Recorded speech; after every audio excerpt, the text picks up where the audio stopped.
House of Cards podcast, the show where we break down the art of creative real estate investing. Join us as we dive into the world of real estate with insider tips and tricks for making your investments go further.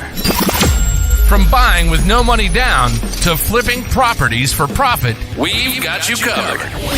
Plus, stay tuned for expert guest speakers who will share their knowledge and experience in this ever-changing market. So grab a seat and get ready to learn the secrets to success in real estate investing.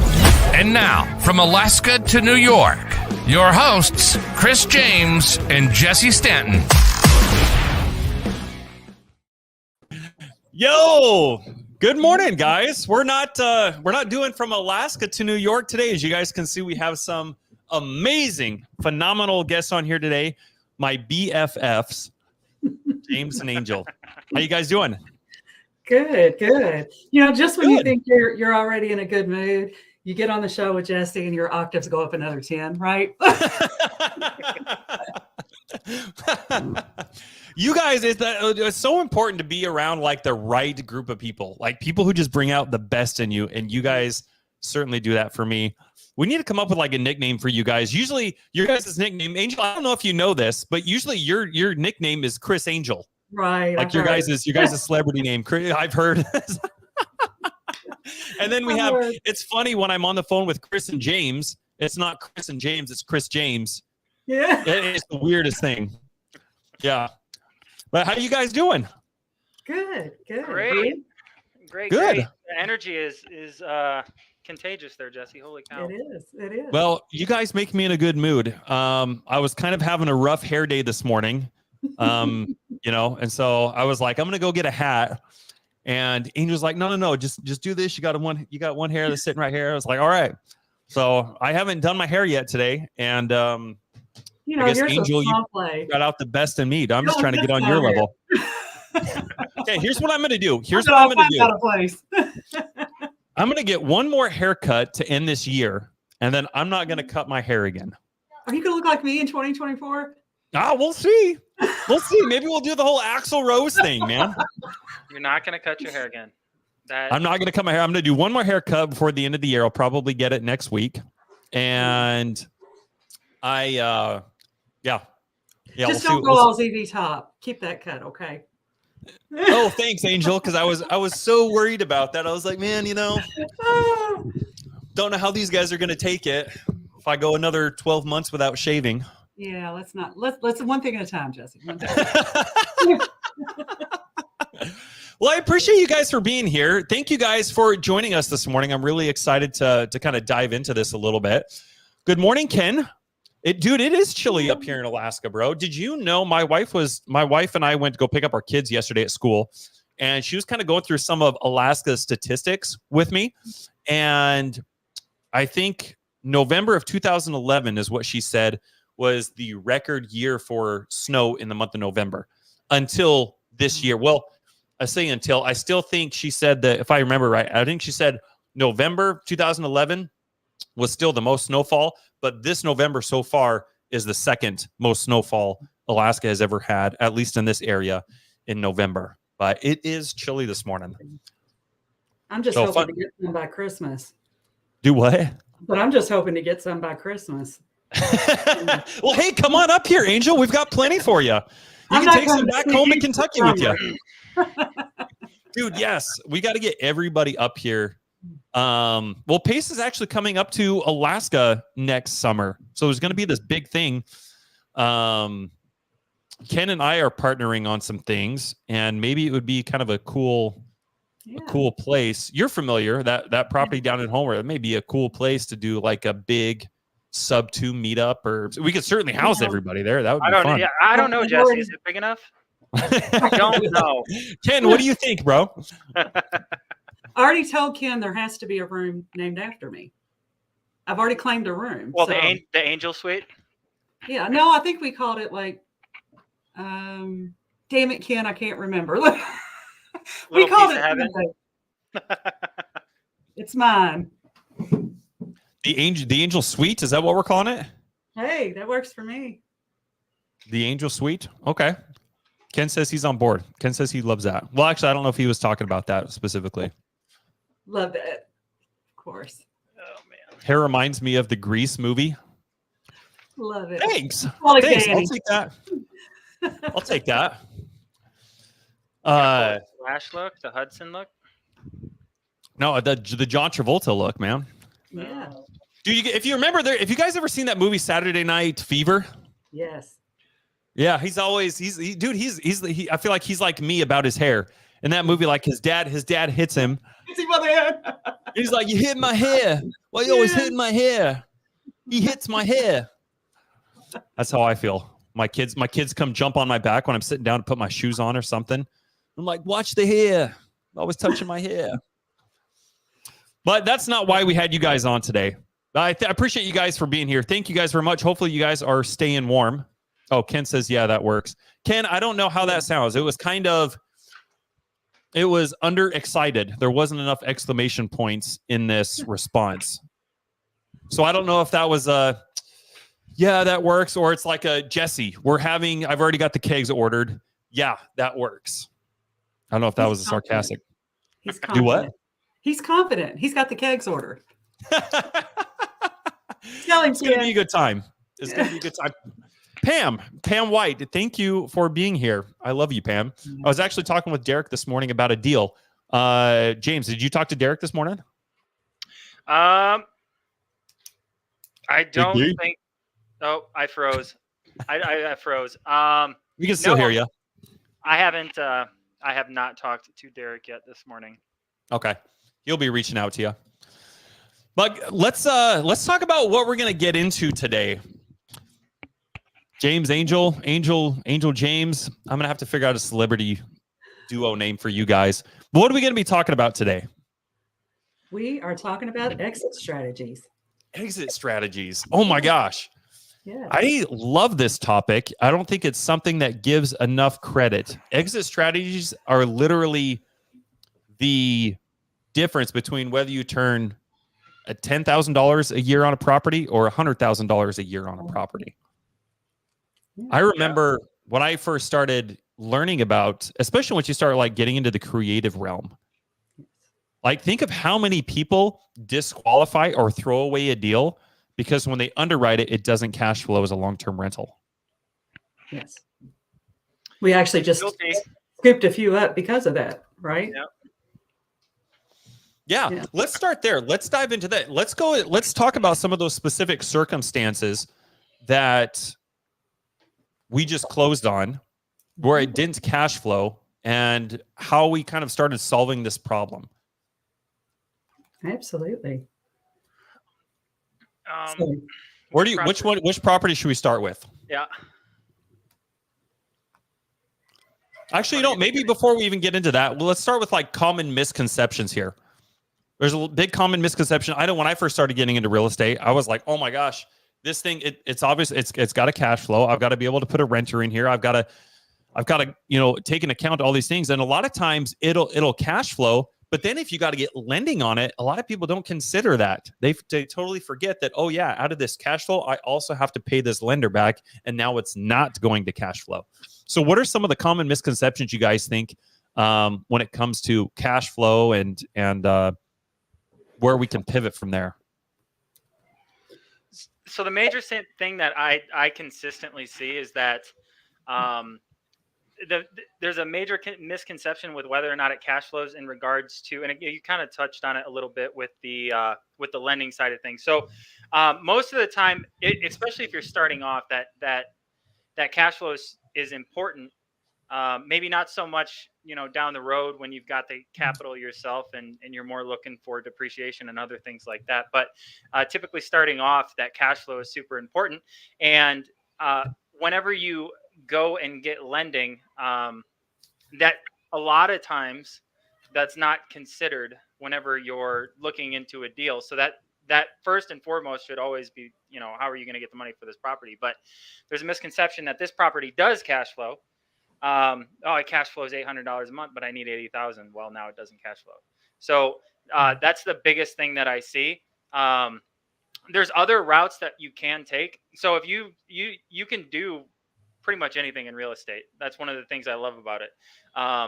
If you're talking to a seller, you can, if they a heavy coffee drinker, you can buy them Starbucks for a year. You can put that in a note, and then if that's what gets them over the edge, that's what gets them over the edge, you know. But when it comes to cash flow, you can do anything. And so if it doesn't cash flow, that doesn't necessarily mean that it's not a deal either, because there's other exit strategies like wraps.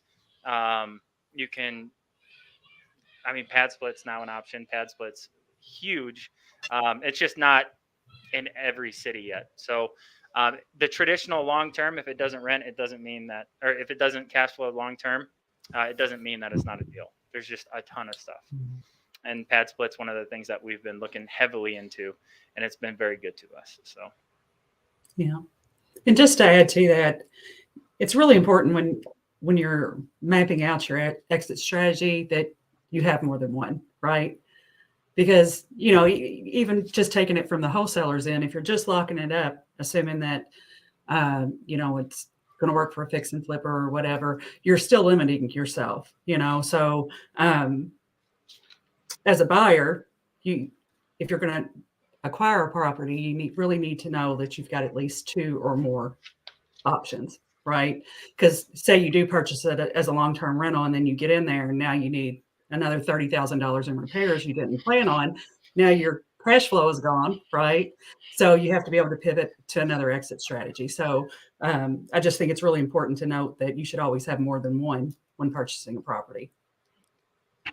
I'm glad that you said that, because that's something that I am seeing more and more people do, is get themselves in this kind of pickle where they purchased this property and it's either not cash flowing, they're having contractor issues. I saw a post, as a matter of fact, this morning of a PML who lent money to somebody thinking that this was a good deal. After they got into it, it turned out that it didn't cash flow. They ran numbers wrong, all these kind of things, and they didn't have a second exit strategy on what to do. And then they started ghosting the lender. And I was like, oh my gosh, like this is insane. But talk more about that real quick, guys. I want to kind of stay here for a second. I love that is such a standard for us and our underwriting. And Chris is a big proponent of this. You guys can see Chris is out enjoying the day with his beautiful son, watching him take some guys down. Yeah. Some karate. So Chris, we are with you in spirit, my friend, and give Romeo our best. We're fighting with him as well. Hope you guys have an awesome day. But Chris is such a big proponent of this right from the get-go.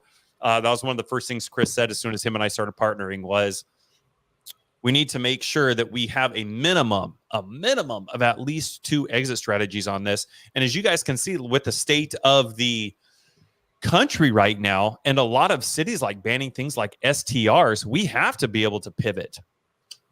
So let's talk about that a little bit more. James, I know you are you're underwriting for a lot of different exit strategies. Kind of what are the main exit strategies that you're employing right now when it comes to your underwriting? So, I mean, just like you had said, STRs just really aren't, for me personally, I don't feel like they're that solid of a move, not that secure. So mostly been focusing on midterm. So a lot of the places that, you know, we're looking at buying, they have big hospitals. They have plenty of hospitals. Just the midterm rental right now, or the midterm market is phenomenal. So I'm usually looking at, if we're looking at alternate strategies other than long-term, long-term's always first. Always make sure, you know, always check the long-term numbers first. But so long-term is priority one. When somebody sends you a deal, or when you talk to a seller and you get a contract, you get a property in your contract, that's the first thing that you're looking for is, all right, let me investigate what the long-term rental rates look like. Correct. Yes. What are some of the things that you guys do to even, where do you find that kind of information for people who don't know, or people who are trying to maybe still get their first deal, but understand the number side of things? Where do you guys go to even find that data? Typically for the long term, it's a little bit easier. I'm jumping, you know, I'll go to Zillow. I'm not going to look at what the Zestimate or the rental Zestimate is, because that's never right. But I'll take a look at that. I'll take a look at truly. They say the A in Zillow stands for accuracy, by the way. Oh yeah, it does. It really does. Don't take my don't. But yeah, so I'll jump there, and then I'll jump to the other major real estate sites like Realtor.com, Trulia, Redfin. Just kind of see where we're sitting, like the averages. Rentometer is a really good choice if you have it. If you have somebody that has it, reach out to them and maybe they can run some numbers for you. But PropStream, Batch Leads, all those are great tools to be able to find a good idea of what the rentals are. And after underwriting so many deals, you kind of get the what's the word I'm looking for? Tom Cruise. The consistencies. I don't know, consistencies. So there's a certain way that, rents usually typically stay within a certain area. And once you start getting your foot through the door when it comes to underwriting, you can generally get a good idea just by looking at 2 or 3 houses, what that rent's going to be. So that's kind of how I'm checking the long-term numbers. And yes, those are always first, because just like you were saying, and what Chris says, the minimum of 2 strategies. If it cash flows even just a little bit long-term, then that gives me some warm and fuzzies, because I know if the other strategy doesn't work, then, hey, we're not negative. That's, if that doesn't work, I at least have this to where I can hold on to it until I need to get rid of it. Mm-hmm. So, so that's typically how I'm going to check the long-term rentals. Okay. Now, real quick, before we move on, I don't want to turn this into necessarily an underwriting Zoom, but for people who are understanding, because the exit strategies, obviously, this also ties into underwriting and understanding the numbers to an extent. So, I guess real quick before we dive into that, let me answer Pam's question. Do either of you guys use Privy? No. Nope. Okay. I'm not sure I'm supposed to say that out loud, but no. Yeah. I just learned Privy's really good for fix and flippers. It is great data for that, but I don't think it's necessary. Gotcha. Looking at other exit strategies. Oh, yeah. Gotcha. Just Okay. personal preference. Right. So when you guys are underwriting these things, how do you determine like what a good deal is and what not a good deal is? Like what types of things are you looking at? Like, does it just have to cash flow? Because I know a lot of people reach out to me and they ask like, what is your guys' buy box? I'm like, well, I think in my opinion, I think people who give a buy box, when they get so niched down, they miss major opportunities, in my opinion, because they say, well, I want a house in this city, in this zip code, in this neighborhood, this size, this many beds, this many bathrooms. It's got to be on this street. The front door has to face south, and it's got to have a green door. And I get the point of being niched, and I'm being a little bit tongue-in-cheek with that, if you guys can't tell. I'm being a little bit sarcastic with that. But one of the things that I have found, I mean, our buy box in a general sense, when somebody asks me what our buy box is, I'm like, dude, if it's creative, send it over. Because when people say like, well, I want this as a down payment, I want anything below 10% as a down payment, for example, 10% entry. What if the cash on cash, what if the entry was maybe 12% or even 15%? But what if the cash on cash was also 25 or 30 or 40%? So there's this balancing act that has to happen. And in my opinion, for people who put themselves in such a confined box, they miss those opportunities where even if the entry is over 10%, it still could be a killer freaking deal. But what are some of the things and factors that you guys use when you guys are underwriting properties to determine what kind of exit strategy you're going to use?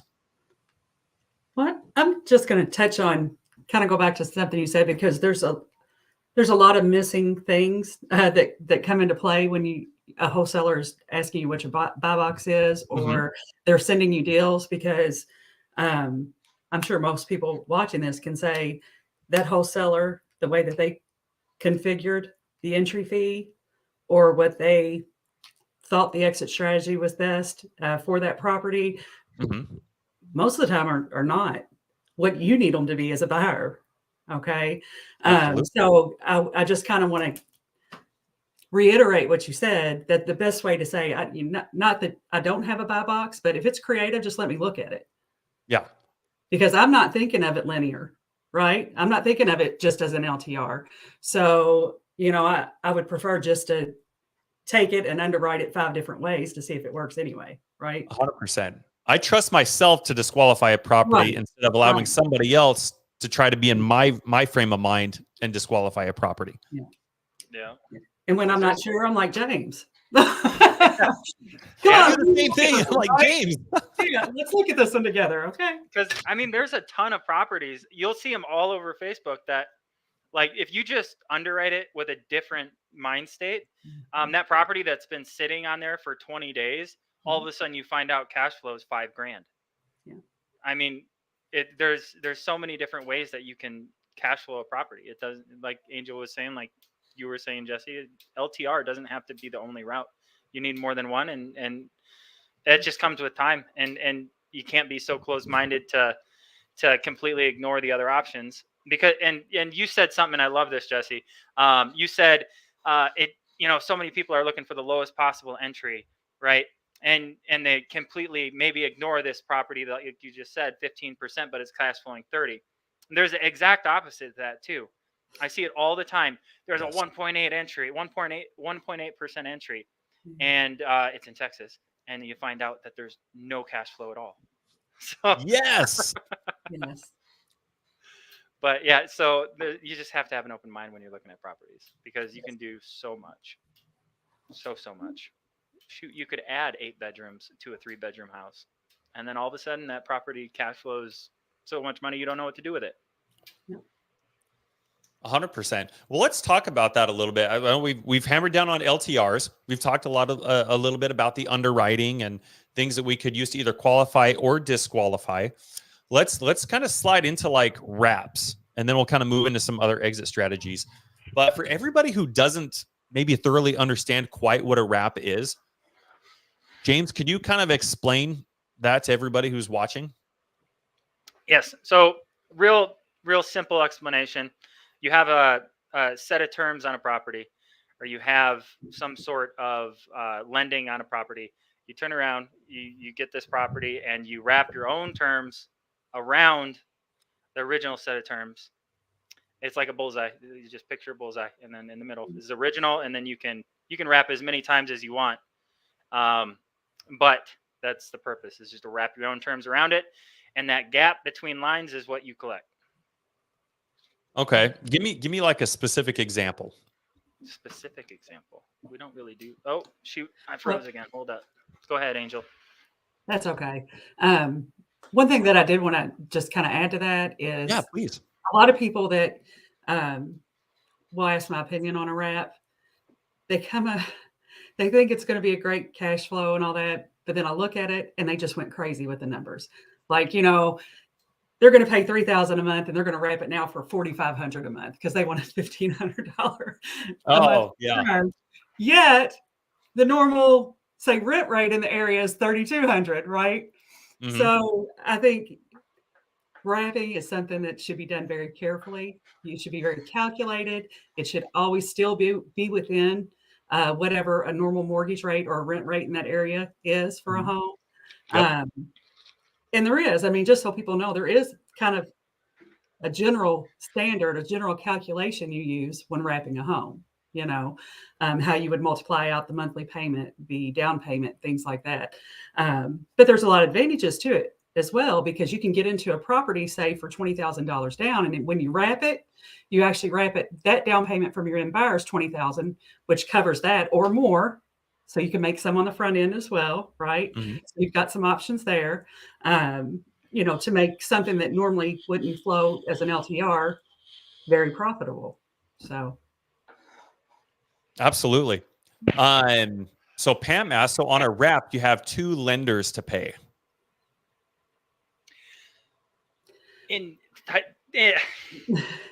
So you would have a servicing company handling this most of the time, and you would just make the one payment. They would disperse it usually. Correct, Angel? Correct me if I'm wrong. Yes. Okay. So almost always a servicing agent is in play.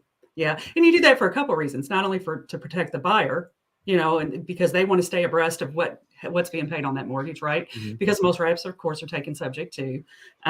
But you also want to ensure that those on-time payments will somewhat through DTI release the seller from that debt so they can go on and purchase something else and things of that nature. Now, Angel, you are kind of like not even kind of, you are the Michael Jordan of transaction coordinators. I have seen your name all over the place. Your name is all over Google. Your name is all over the interwebs. Everybody wants you to handle all their stuff. It's like just the user experience that you provide, the knowledge that you come to the table with is unparalleled. Well, what are some of the things that you're seeing that people may have issues with when it comes to wrap as it relates to a TC? Well, actually, I just had a client reach out because normally the strategy is wholesaling. But he was like, I think that we, in lieu, I don't know if everybody's aware, and I won't go into it because it's a hot topic right now, but there's a lot of legal things that are going on with subject to purchases right now. Rewind that back. Let's rewind that. So, he's a smart investor, right? So he is looking for ways to minimize his risks moving forward. Okay. So instead of just wholesaling a house now, he's like, I'm really kind of considering wrapping this to our end buyer.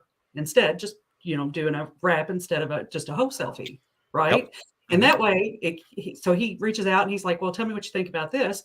So after some conversation back and forth, I'm like, absolutely, do that, because what that will provide you all now is the right of first refusal. So say, normally, if you just stayed in as the assigner, right, the wholesaler is the assigner. Normally, if you just stayed in, you took your assignment fee. After you've spent all this time building a relationship with your seller, even getting them there in the first place, right?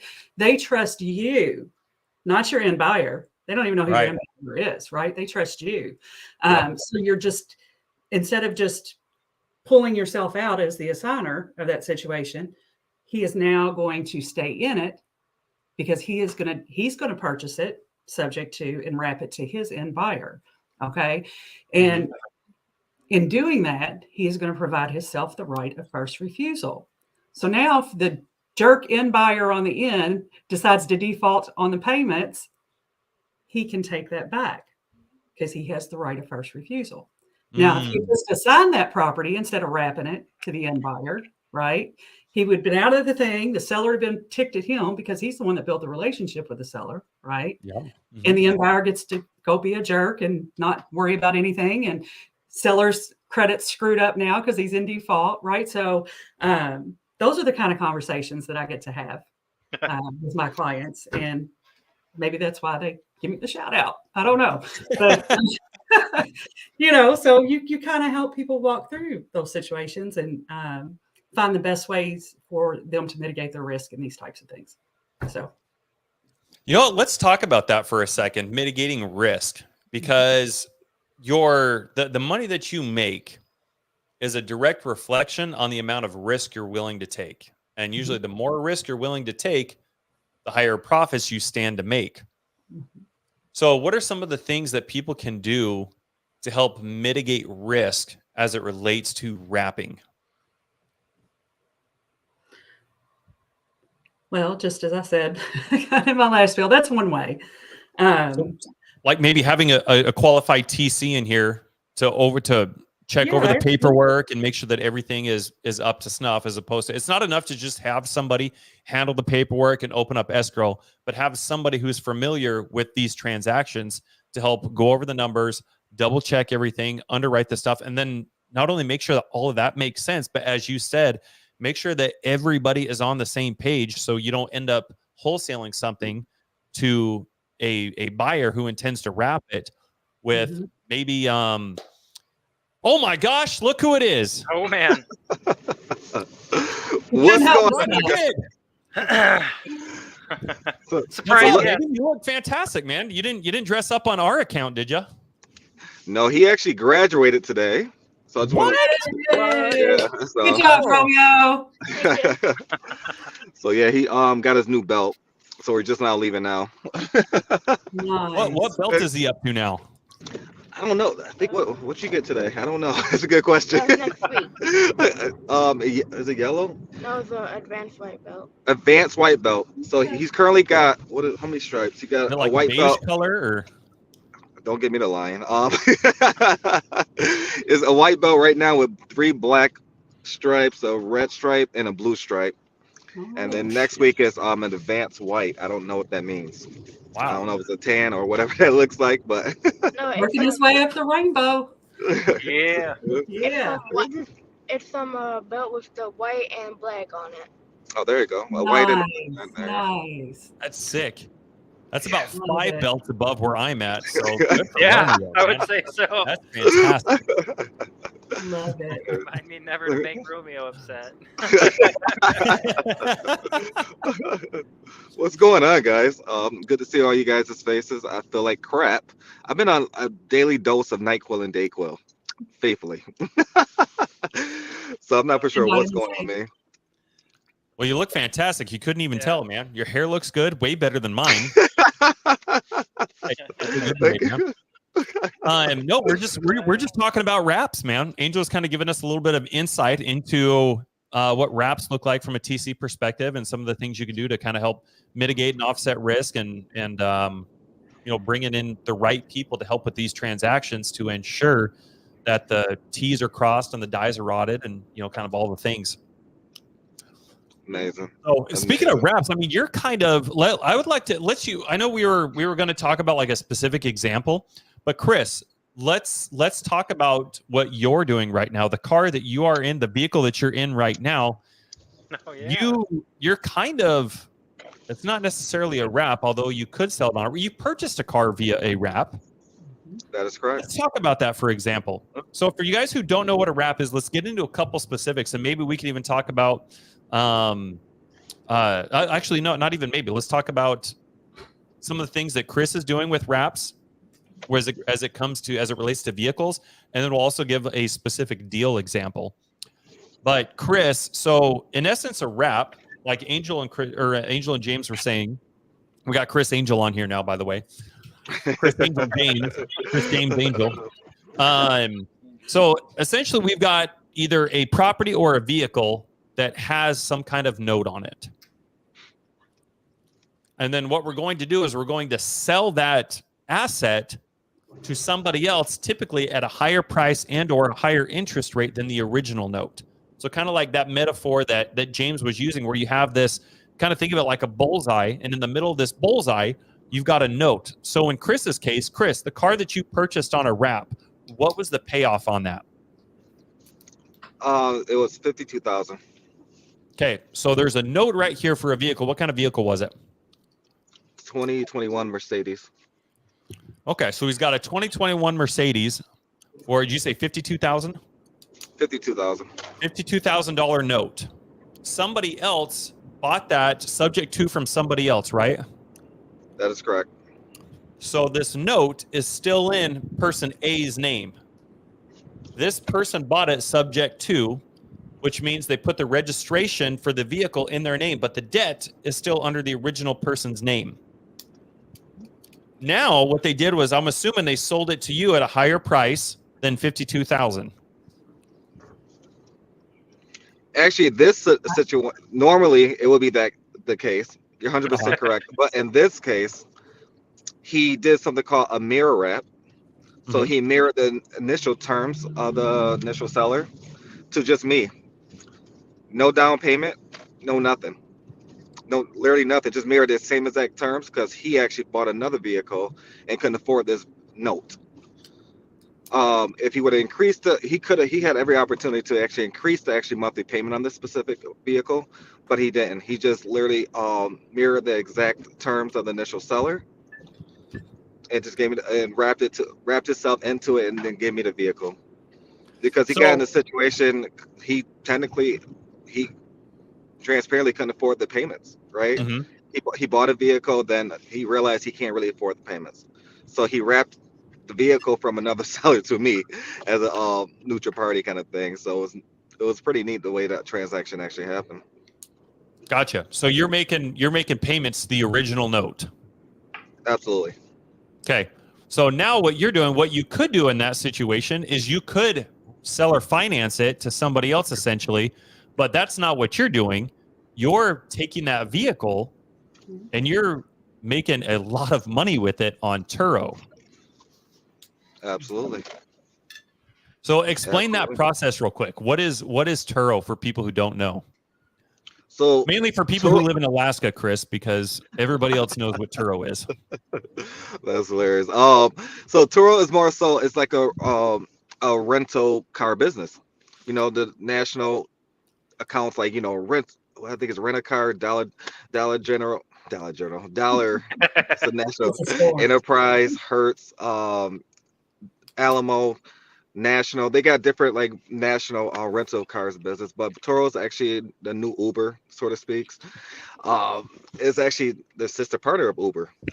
People didn't know that, but Toro is actually basically if you want to go visit someone or go on vacation, instead of going and waiting in line specifically at the airport, waiting for like Enterprise to get a vehicle, you can just get a vehicle cheaper, very cheaper. Not like so cheap that it doesn't make sense, but it is inexpensive specifically where you just need to find a vehicle when you get out the airport, and then literally either the vehicle will be right at the destination, and or you can travel to the destination. Like in my case, I have 4 vehicles on tour right now. Uh, Mhm. four vehicles, and they're all parked in my garage.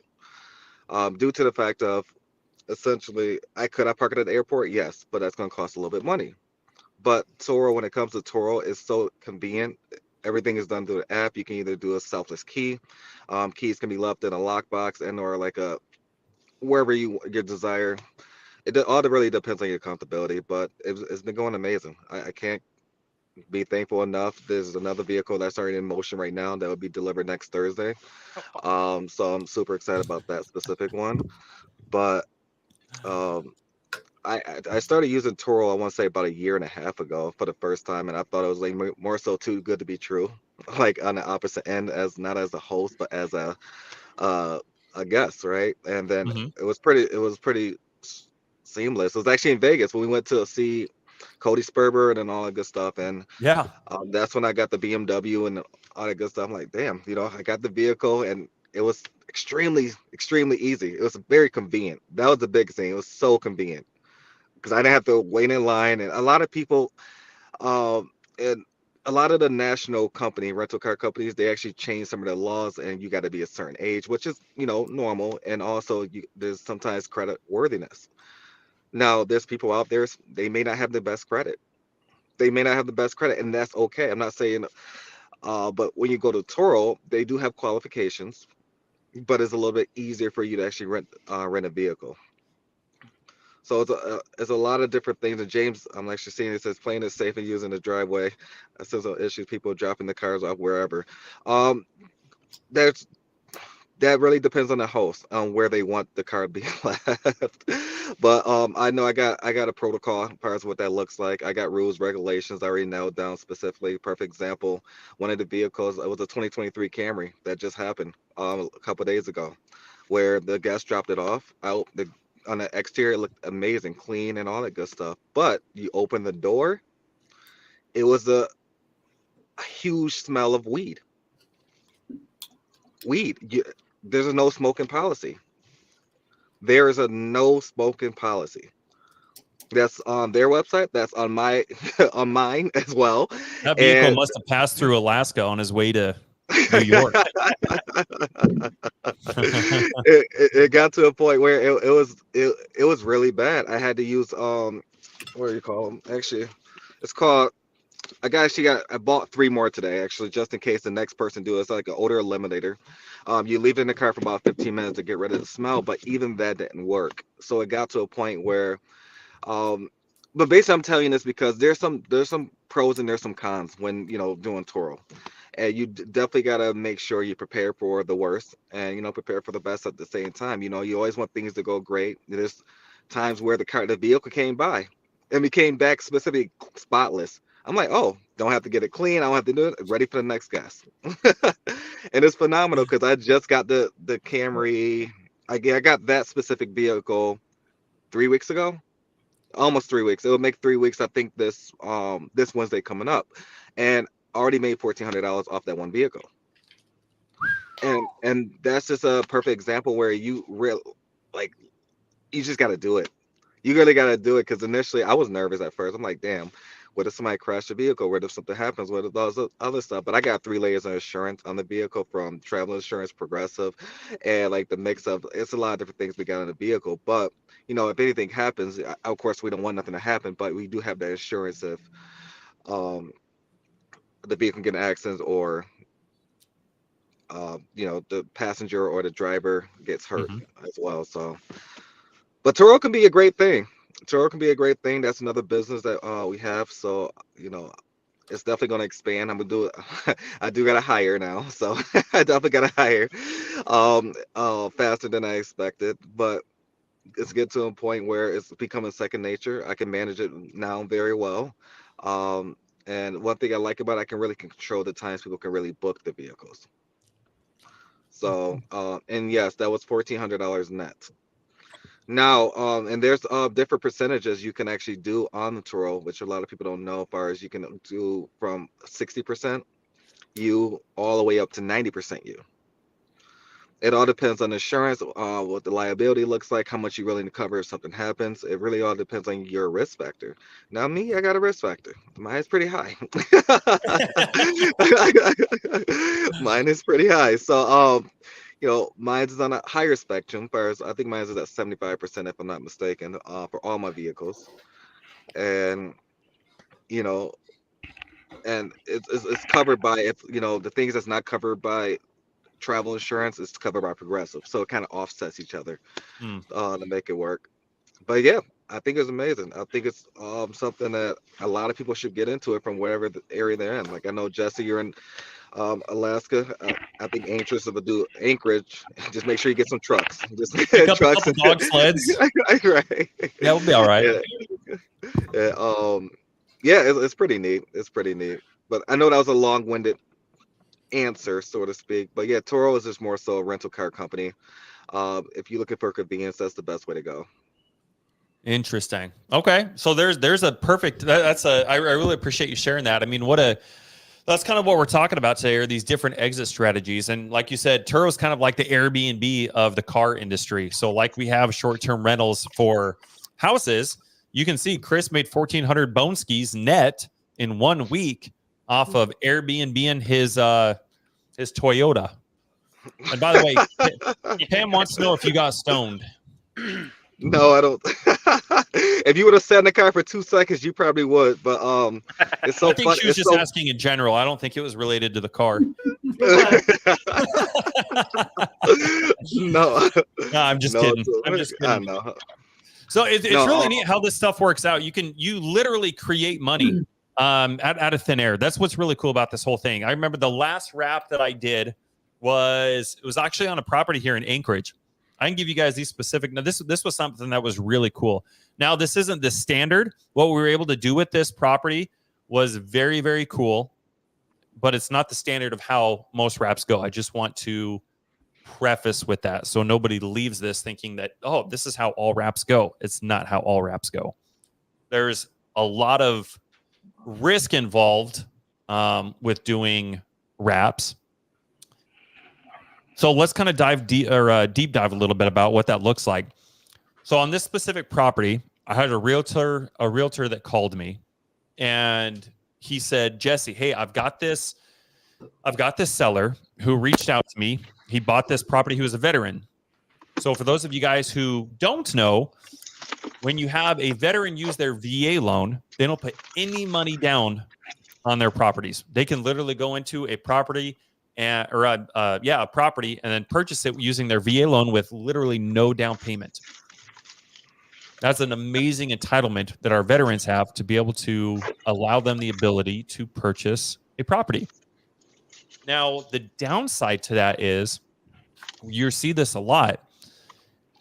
Veterans purchase homes, and in this case, he purchased a property. He bought this property for $200,000, and by the time he rolled in closing costs, agent commissions, They have something called a VA funding fee that can be several $1,000s. By the time you roll all that kind of stuff into his loan, he just rolled it into his loan, so he didn't have to come out of pocket for any of that. He owed, I think, like $215, somewhere around there. So he was upside down about 15 grand. So his loan was for $215,000. The property was worth $200,000. Again, the good news is he got into this property. He's now a property owner and didn't have to put any money out of his pocket down on this. The bad news is when he needed to sell it 6 months later, he called this realtor and said, hey, I need to sell this property. And the realtor says, well, the property is worth $209 and he owed I guess it was more than 6 months. It was like 11 months. So in 11 months, he paid it down to like where he owed like $211, I think, or $212. And the property had appreciated up to $209. So he was still upside down $2,000. So the agent's going through the numbers with him and he says, sir, Mr. Seller, you are going to have to cut a check for about $20,000 to sell your property to cover closing costs, commissions, all that fun stuff. He's like, well, I don't have 20 grand. And guys, this kind of, not to detour or anything, but this is why being active on social media is so stinking important. Because this realtor that reached out to me, to my recollection, I don't think he and I had ever formally talked, but he was following me on social media and saw some of the stuff that we were doing. So he ended up reaching out to me. And he said, hey, Jesse, I've got this. And he explained the situation. He said, guy's got no equity in it. He's got no money to sell this with a realtor on the market. He's like, do you have any ideas on what we can do? I said, yeah, absolutely. So I went over and visited with him and the seller. And basically we purchased the property subject to. And we purchased it for $0. Literally bought this property for less than the price of a cup of coffee. There was no agent commissions or anything like that. He hadn't officially hired him because he couldn't afford the agent. We did kick the realtor a little bit of money. But here's kind of the cool thing about this is we purchased this property. Like I said, the payoff on this was like $211, I think.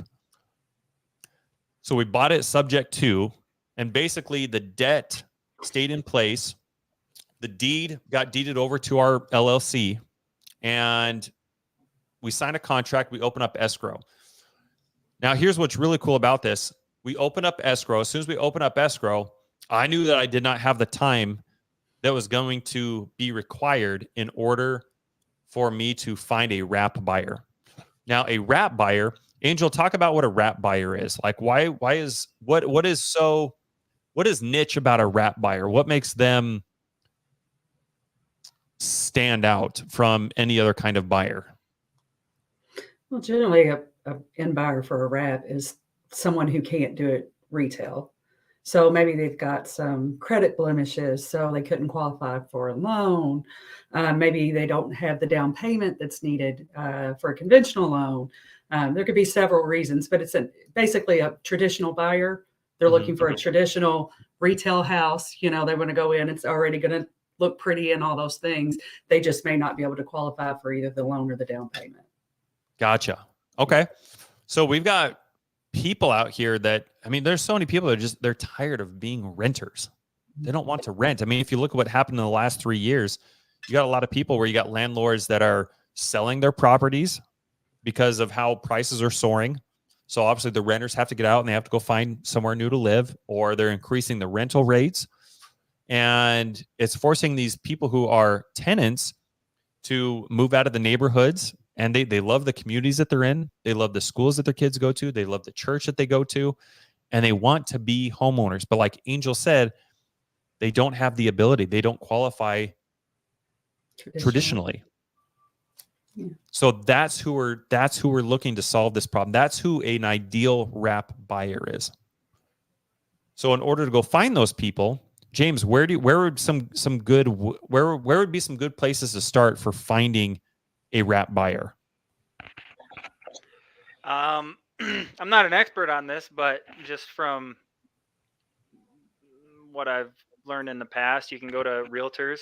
I mean, you can go to title companies, you can go to credit. The those credit agencies, huh? Credit repair people. Yeah, credit repair people. Now, I be mean, more even the- specific, real quick. What do you mean, credit repair people? Like, People. Oh, go ahead. no, go ahead. People that have sought out professional help in repairing items on their credit report so they can qualify for a traditional mortgage. Okay.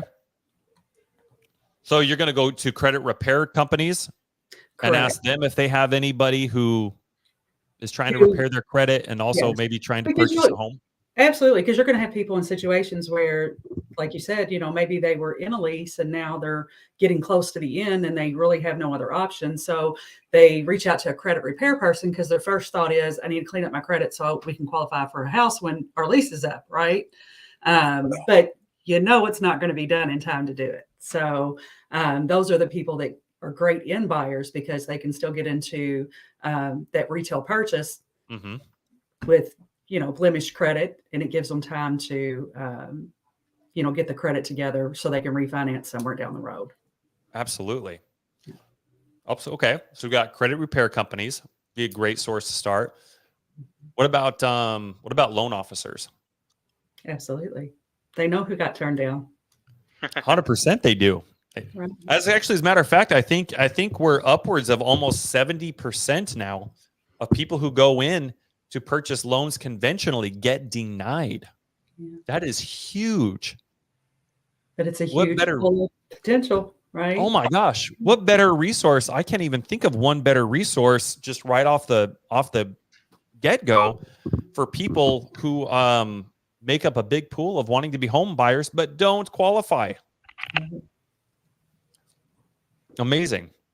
So we open up escrow on this property. We're buying it subject to. The seller's not getting anything. He's moving down to Florida. He's just happy that he doesn't have to rent this thing anymore. He doesn't have to be on the beach, on South Beach in Miami with a Mai Tai in his hand, worrying about leaky-ass toilets in a condo here in Anchorage, Alaska. So that's the problem that we That was very solve for him. specific, Jesse. What? That was very specific. Man, he's just telling me what he wants. I'm just over there asking questions, and he's telling me. Because I'm telling him the first thing, you guys know the first thing I do when I talk to somebody is I'm trying to disqualify them, trying to figure out why I'm not a good fit. So I'm asking him, I'm like, dude, I would be a hypocrite if I told you to just sell this to me. Like, why don't you just rent this thing? And that was basically what he said. That was it. That was his thing. And I was like, oh, all right, well, fair enough. Well, that's a problem I can solve for you. I'll do the leaky toilets, man. So we ended up opening escrow. And during the time that we were in escrow, I hired somebody else. Now, I didn't pay them up front. I said, hey, this is what I'm willing to pay you if you go and find this wrap buyer for me. And this was what he specialized in. And so we got this under contract. We opened up escrow. I brought somebody else in to find the wrap buyer so I didn't have to deal with it. So I'm still into this guy's $0 right now, okay? In the time that we had escrow open, it was like 30 days or 40 days or something like that. In the time that he had escrow open, I had somebody else find a wrap buyer for this property. Mm-hmm. What we ended up doing is we ended up selling it. Basically, think of it like this. Like James was saying, we come up with different terms that encapsulates the original note. So the original note was remaining was like 211 or 212, and we sold it. Basically, think of it like seller financing. So we sold it seller financing for $250,000, and I think it was at like 7% interest or something like that. Now the PITI on the original note, by the way, was like $1,600, including the HOA. It was like 16 and some change. Rental rates were $1,700. So right off the get-go, I was like, well, I can buy this subject too, but I'm not going to be able to make money on it as an LTR, right? Like you and James were saying, that was the first exit strategy I went for. I was like, all right, well, what can I rent it for? PITI and HOA was $1,600. Rental rate was $1,700. Couldn't do anything with it. So that's why we went to a wrap. Like, all right, what other exit strategy can we do on here? So we sold it for $250,000 purchase price at like 7% interest, something along those lines. And what that came out to be like $2,100 or something like that. And I think we also ended up rolling taxes. We ended up passing the taxes and insurance prices off to the new note. Anyway, I don't remember the specific details of it, but it was $2,100 is what they owed us every month. And we got 10% down. So at closing, guys, here's what's really cool. And again, in the time that we were in escrow, we found a wrap buyer. And what we were able to do was the closing that we would have with the wrap buyer, we were able to line up. So we closed on the same day that we were to purchase this property subject to. So they were the same day. So here's what's really cool is we were able to use the $25,000 of the down payment from the wrap buyer to cover the closing costs and pay the guy out who found us the wrap buyer. And then everything closed on the same day. We closed on it, and then the wrap buyer closed on it. So then they owned that new property. And then we made, I don't remember what it was. I don't know, maybe somewhere between $15,000 and $20,000, I think, is what we pocketed. So all of that was done. And then now we're, cash flowing, about $500 a month off of it. And the cool thing about wraps is that we're not the landlords. We're not dealing with leaky toilets. Like this is their home. Just like Chris. Chris purchased this property or this car on a mirror wrap, and it's Chris's car. Chris is responsible for changing cracked windshields. He's responsible for doing the maintenance, the upkeep. I don't know, Chris, do you change winter tires and stuff on those vehicles, or no? You got a good set of like all seasons. No, I got to change it as well. Okay. So that's your responsibility though, right? That's not anybody else's responsibility. That's your responsibility. It's your car. Yep.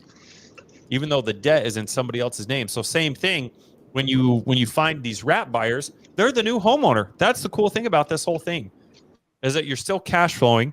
We got somewhere between 15 and 20 grand up front, and we don't have to worry about any of that kind of stuff. Now, again, that's not the standard for wraps. Most people, you're probably more often than not going to find your wrap buyer before you close escrow, so you're out of it $0. Well, I was going to touch on that too, Jesse, because it's an important point, because a lot of times people shy away from doing wraps because they don't know how to execute all the pieces of it, right? Mm-hmm. So perfect example.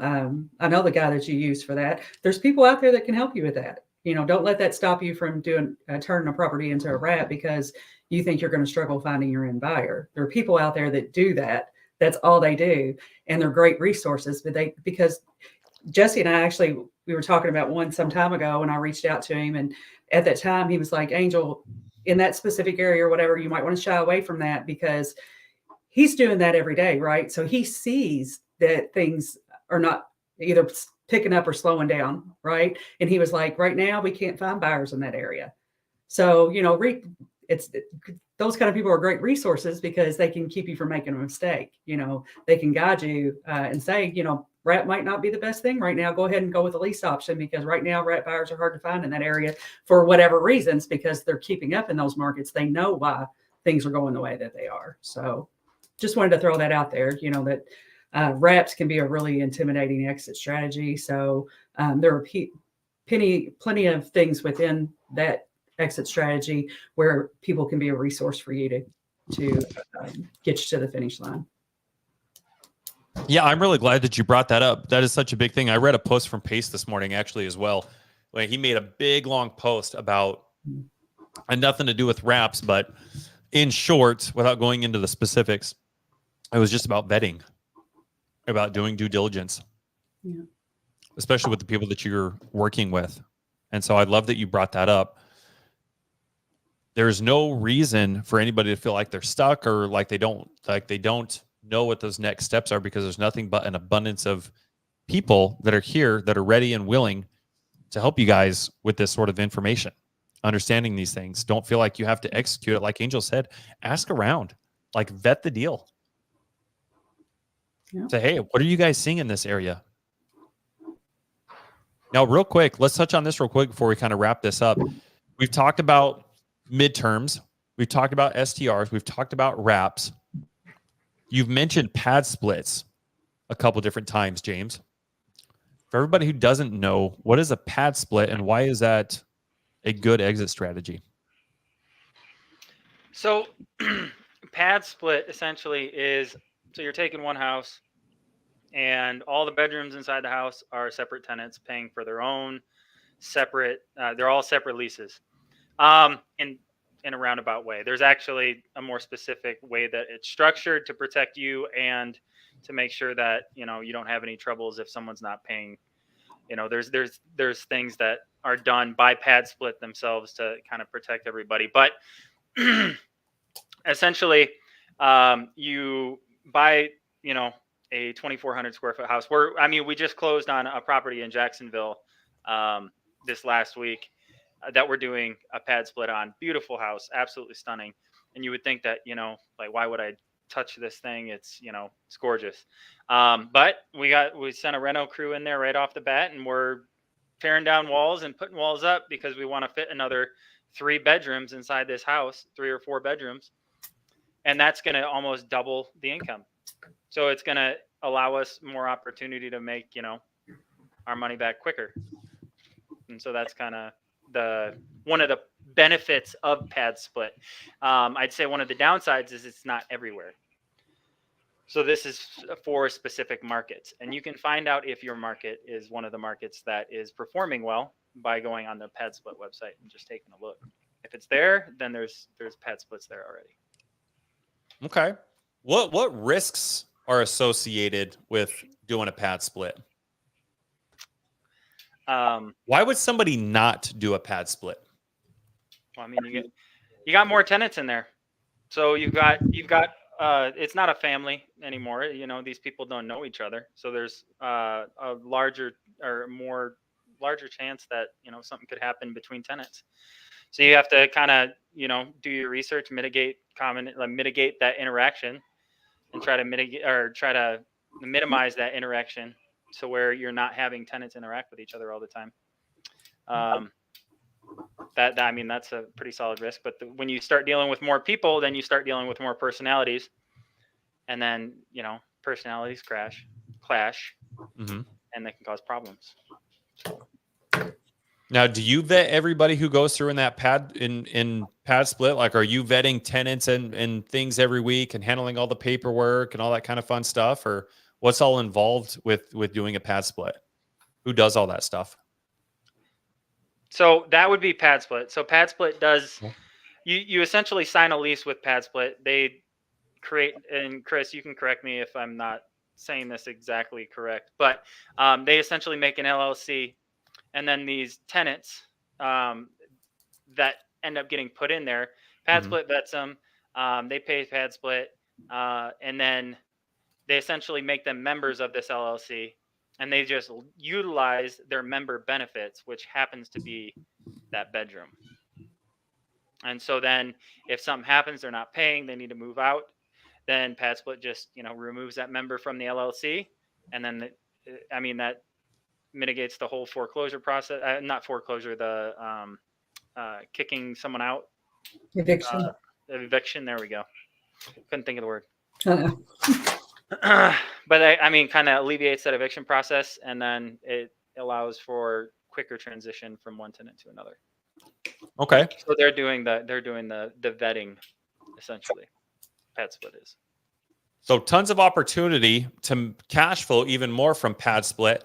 I would imagine, like you said, you have a construction crew essentially that's coming in. They're putting up walls. They may be tearing some walls down. They're kind of rearranging the inside of that house to accommodate more people, more tenants, all that kind of fun stuff. So that's also going to increase your overall entry fee to get into the property. Correct. It will. It increases your entry, but the purpose of doing that is to kind of offset that entry cost with the profit that you're going to be making monthly. So that's where you have to do your due diligence. Pad split has contractors that they recommend, and they're usually really good. Like they're good about what they're doing. They're efficient, so they're less likely to have higher construction bills. So the recommendations from pad split definitely help when you're choosing that. What was I going to say? There's also other things that we have learned. We have amazing contractors out in Jacksonville right now working on this property that we just closed, and some things they brought up such as the septic. I mean, you could have a brand new septic system inside of a house that handle 5 people or 4 people, a family, like a full family. But now you start adding bedrooms, anything above 5, 5 bedrooms. Now you've got 6, 7, 8, 9, 10 adults using the same septic system. Yeah. You're going to have to upgrade it or double it. The AC will have to be upgraded because each room is going to have consistent airflow. Otherwise, you end up getting sick tenants. The common areas, you're going to need 2 fridges for anything more than, say, 5 people. So just things like that these construction workers kind of brought forward right off the bat. That's why you need to hire a construction worker or a construction company that knows what they're doing and is efficient with their time. And they kind of give you all this stuff. So amazing insight, bro. Thank you for sharing that. And you touched on something that we were talking about early on in the show. This is a perfect example where you can buy a property, because that's what we're doing, right? We're buying properties creatively. And sometimes, let's say the entry is around 10%. Let's say it's even at 12%. And in order for us to do let's say the entry is around 12% and the cash on cash is 10%. Terrible deal. Or like you said, just the opposite happens, right? Where you have an entry fee that is at 1% or 5%, well below usually that 10% that most people are looking for. But the cash on cash is just terrible. It's at 5%. So in that type of a situation, pad split is a great way to kind of offset that stuff where even if your entry is above 10%, let's say it's at 12% or even 15%, it's going to be a lot higher with pad split. Like James just got done articulating, there's going to be extra added costs that come along, not just construction costs, but other things are going to have to go into the property to accommodate that type of an asset. And it may bump you up to 15 or even 20%, but that cash on cash is going to even skyrocket, sometimes upwards of 30, 35. Have you seen it upwards of 40% on some of these deals that you've underwritten, James? Yep. Yeah. 2 of the properties that we're looking at right now, the entry fee is almost 50% of what the house is worth. But the entry fee is? Yeah, the entry fee is pretty high up there. Maybe not 50, we're maybe like 30, 40. But it's up there, right? And that's because of those construction costs to get those rooms in place. But that cash on cash is sitting at 30, almost 40%. There you go. So it just depends on what you're looking to do. And pad split is a great opportunity. And like I said, though, it's not everywhere. So this has to be, you have to do your due diligence. You have to figure out whether or not the area that you're looking at is going to work for it. And generally, if you're in an area with pad split, if the property's next to, like a major road, restaurants, dining, shopping, all that stuff, you're going to do great. Amazing, bro. Love that. Well, thank you guys. This has been really awesome. We need to do another deep dive on some more exit strategies. I mean, we went really granular on here, which I love. So if you guys are watching, please give Angel and James some love. This was awesome. We should definitely do a part 2 and start getting into more of the granular side of some of the other exit strategies as well. Thank you guys for being on here. Yeah, and also next week on Closers Roundtable, we'll have the legendary Daryl Ellison on to talk about his journey and really specifically about wraps. So nobody wants to miss that. He's got a lot of gems to drop. Yep. Absolutely. I love Daryl. Love that you guys are doing this. For those of us that don't know, what is the Closers Roundtable? So the Closers Roundtable, I didn't know if I was muted or not. So essentially, right, it's a Zoom we're doing every Saturday. I think it's noon Eastern time, right, Angel? I'm terrible with the weird time. And 10:30 for normal time, so Mountain Standard. And then essentially what we do is we pick topics, right? Kind of like how we're doing exit strategies right now. We'll pick topics, we'll go over them. It's kind of like an open floor concept. So you bring your questions, you bring whatever sort of expertise, knowledge. We've had some amazing guests on there that spit some amazing knowledge, and so it's just a way for all of us to kind of get together, have like a little mini mastermind essentially, and just kind of come up with solutions to real problems that people are having. We can also help close leads. No one really brings leads that often, but that is something that we can definitely help with as well. So I love that. it's just a great Jesse place. James.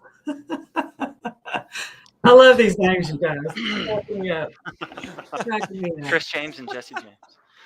Chris Angel. Chris Angel and Jesse James, man. I love that. Well, cool, guys. So where can everybody find your guys' Zoom that you guys do every week? Where is this? If people want to get involved with what you guys are doing and what you guys have to share and teach, where's all that happening? Where can they do that? We actually do it right within the House of Cards Facebook page. So you have to be a member of the House of Cards to access it. So if you're not, get in there and get signed up. Yep. And we'll post about it every week, so you won't miss nothing. The Zoom link will be posted. Yeah. So really simple to find. Awesome. Chris, do you want to answer this question? We got Brandy Farmer here. Thank you for being here, Brandy. She is a first-time listener. I'm Facebook, right? You didn't do your spiel today. She says, I'm not sure why my name isn't coming up. Oh, your name is probably not coming up because you have not granted StreamYard access to have your name visible. So there's the 3 dots at the top of your right screen from StreamYard. Click on that, hit settings, and just grant StreamYard access. Then we will be able to see who we're speaking to. Just in time for Brandy. next week. Yeah. Yeah, appreciate you being here, Brandy. Thank you so much. Thank you. Yeah, I appreciate you guys. Any last words real quick before we hop off? Chris, are you doing the next one with us in 10 minutes, with me in 10 minutes, or no? Negative. Raj, okay. Sounds good. Do you guys got any last words real quick before we hop off? No, just had a great time today. I got something. So essentially, there's 6 weeks left in the end of the year. That is crazy. 6 weeks. Just throwing that out there. 6 weeks. Wild. This year flew by too quickly. So I just want to throw this out there. So Jesse, I, and James, of course, everybody know what our goal is and what we're looking to achieve. We're trying to acquire 50 more doors by the end of the year. We're halfway there. If you guys have any leads that you're working on, or you can't find a buyer, that's a creative deal, send it our way. We most likely may be your buyer. Of course, the margin's got to be there. It's got to make sense. The numbers got to make sense. But if you're struggling to find a buyer, feel free to reach out. Or if you're struggling with the lead, specifically reach out to any one of us on the screen. Any one of us can hop on the phone and have those conversations or help you navigate the next conversation with that seller or potential lead. Love that. What market? Actually, Facebook Brandy, user. Brandy says, what market? We are in all 50 states. All 50 states, all the counties. Have a potential sub to in corporates. Corporates, kids. Hey, Jennifer, how you doing? Whoop. Corporate Chris, I believe we just pulled the trigger on the Corporate Christie 2 Jennifer days actually ago. walked it. Yeah, she walked it. She walked it for us. Oh, amazing. Love it. So yeah, absolutely. So we're buying pretty heavily. Of course, we're making smart decisions. The numbers just gotta make sense, guys. We're not gonna force the deal to work. We could tell you exactly how the deal should look like versus what you're bringing us. But absolutely, we love to get deals to the finish line. We just want to see everyone win. That's all. Love it. Let us put another $100,000 in your pocket for the end of the day. Like, we want to be your number one buyer. Get you that Christmas money. So Illinois. So the caveat about Illinois, James and I just had a conversation with a gentleman yesterday. Was it yesterday, James? Yeah, it was yesterday. It was yesterday. Yep. He kind of opened our eyes a little bit to Chicago, Illinois. Just a little bit, not all, just a little bit. We're not fully committed. Right, Not going right. down to the deep You end have to here. pull back the curtain a little bit. Right. You know, I was peeking through, but Yeah. not yet. but yeah, we definitely gotta. I think as an internal, biz, we gotta relook at that specific market, Jesse, James, and see exactly if we really want to explore that. Yeah. Groovy, baby. Amazing. Cool. But that's all I have for you. I'm sorry, I didn't mean to cut you guys off. No, glad you threw that out there. Guys, we want to be your guys' number one buyer. Please send us anything and everything you guys have. If it's creative, that's really all we're looking at. So don't feel like you guys have to do all this extra work and try to do all this underwriting and figure out, do the numbers work for them? Do the numbers not work for them? Dude, we will tell you that. We made it so easy for you. Just send us all your shit and let us put some money in your pocket. That's what it is we're trying to do. Thank you guys for being here. Thank you guys again. Thank you, James and Angel, for jumping on. Appreciate you. Chris, I hope you and Romeo have a beautiful day, brother. So, Romeo, congratulations again, man. Yeah, That is congrats. awesome. Go get some ice cream. Yeah, that's where we're about to go get something to eat. Get that Oreo McFlurry, baby. Love it. Well, hope you guys have an awesome day, and we'll see you guys next week. Thanks for listening to the House of Cards podcast with Chris James and Jesse Stanton.